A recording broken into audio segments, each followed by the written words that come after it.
এখন দেখতে পাচ্ছেন আমার স্ক্রিনে মানে আমার পিসির স্ক্রিনে কয়েকটা ফোল্ডার ক্রিয়েট হয়ে রয়েছে, যেটাকে আমি কিন্তু ডিলিট করতে চাইছি, কিন্তু দেখতে পাচ্ছেন আমি কিন্তু কোনোভাবেই ডিলিট করতে পারছি না। আমি ডিলিট করছি, আমার কাছে কিন্তু এরর মেসেজ শো করছে। তো এই ধরনের প্রবলেম কিন্তু সবাই ফেস করে থাকে যারা পিসি বা ল্যাপটপ ইউজ করে থাকে। তো আমিও কিন্তু ফেস করেছি। আমিও কিন্তু অনেক প্রসেস ট্রাই করার পরে আমি তারপরে নতুন যে প্রসেসটি আমি বের করেছি সেটির মাধ্যমে কিন্তু আমি অনায়াসেই ডিলিট করে ফেলতে পারছি। তো এখন দেখতে পাচ্ছেন আমি কিন্তু জাস্ট এখানে আনলক করে আমি এটাকে ফাইলটাকে ডিলিট করে দিতে পারছি, ফোল্ডারটাকে ডিলিট করে দিতে পারছি। সো ফ্রেন্ডস, যারা এই ধরনের প্রবলেম ফেস করছো তারা ভিডিওটি সম্পূর্ণ দেখবে এবং ভিডিওটির শেষ পর্যন্ত দেখবে, নইলে কিন্তু সঠিকভাবে বুঝতে পারবে না। তো সবার প্রথমে জানা দরকার যে আমাদের কম্পিউটার বা ল্যাপটপে এই ধরনের ফাইল কেন তৈরি হয়। তো এই ধরনের ফাইল তৈরি হওয়ার পিছনে কিছু কারণ রয়েছে। যেমন দেখা গেল আমাদের কোনো ভিডিও এডিট করছি বা কোনো ফাইল প্রসেসিং এর কাজ করছি, যেগুলো সঠিকভাবে দেখা গেল আমার ভিডিওটা এক্সপোর্ট হলো না, ফলে কি হবে, এই ধরনের ফাইল কিন্তু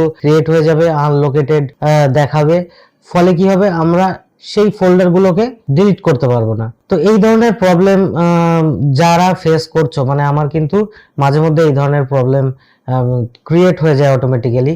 তো সেগুলোকে মানে ডিলিট না করতে পারলে কিন্তু খুবই বিরক্তিকর একটি পরিস্থিতির সৃষ্টি হয়। সো ফ্রেন্ডস, চলুন আমরা মেইন টপিকে চলে যাই যে কিভাবে আমরা আমাদের এই ধরনের যে ফোল্ডারগুলো রয়েছে যেগুলো আমরা ডিলিট করতে পারছি না, সেই ফোল্ডারগুলোকে আমরা কিভাবে ডিলিট করতে পারবো। তো চলুন ভিডিওটি স্টার্ট করা যাক। আর ভিডিওটি যদি ভালো লাগে ভিডিওটিকে লাইক করবেন, আর ভিডিওটি হেল্পফুল হলে চ্যানেলটিকে সাবস্ক্রাইব করে পাশের বেল আইকনটিকে প্রেস করে দিয়ে রাখবেন, যাতে আমার আপলোড করা সমস্ত ভিডিওর নোটিফিকেশন আপনাদের কাছে পৌঁছে যায়। সো চলুন ভিডিওটি স্টার্ট করা যাক। তো আমাদের কাছে সবার প্রথমে প্রবলেমটা কি ছিল, প্রবলেমটা দেখতে পাচ্ছেন ল্যাপটপের স্ক্রিনের ডান দিকে 4টি ফাইল রয়েছে। সেই ফাইলগুলোকে আমি ডিলিট করার চেষ্টা করছি, কিন্তু এখানে ডিলিট হচ্ছে না। তারপরে দেখতে পাচ্ছেন আমি এখান থেকে এই ফোল্ডারটাকে সিলেক্ট করছি, সিলেক্ট করার পরে জাস্ট আনলকারের উপরে প্রেস করছি। তারপরে কিন্তু আমার এখানে অ্যাকশন সিলেক্ট করব। আমি এখানে অ্যাকশনের এখানে ডিলিটের উপরে গিয়ে জাস্ট ওকে প্রেস করব। আমার যে ফোল্ডারটি রয়েছে সেটি কিন্তু ডিলিট হয়ে যাবে। ঠিক আছে, তো এইভাবে কিন্তু আমরা ডিলিট করব, কিন্তু আমাদের জেনে নিতে হবে যে আমরা কি ইনস্টল করব এবং কোথা থেকে পাবো সফটওয়্যারটির কি নাম। তো A to Z কিন্তু আমরা দেখে নেব। ঠিক আছে, তো সবার প্রথমে আমরা গুগল ক্রোমে চলে যাব। ওকে, গুগল ক্রোমে গিয়ে আমরা সার্চ করব আনলকার। এই সফটওয়্যারটিকেই কিন্তু ইনস্টল করতে হবে। তো দেখে নিন, এটাকে জাস্ট ডাউনলোড করে নেবেন।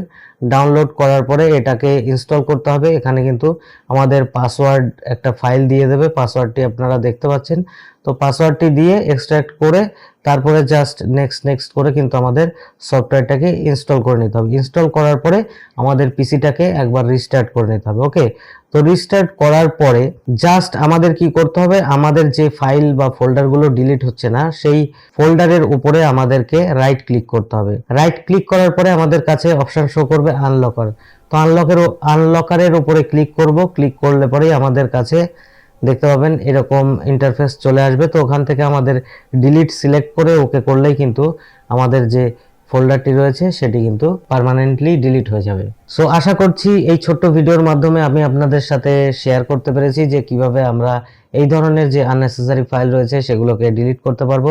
আর ভিডিওটি যদি ভালো লাগে ভিডিওটিকে একটু লাইক করবেন, আর চ্যানেলে নতুন হলে চ্যানেলটিকে সাবস্ক্রাইব করে পাশের বেল আইকনটি প্রেস করে দেবেন, যাতে আমার আপলোড করা সমস্ত ভিডিওর নোটিফিকেশন আপনাদের কাছে পৌঁছে যায়।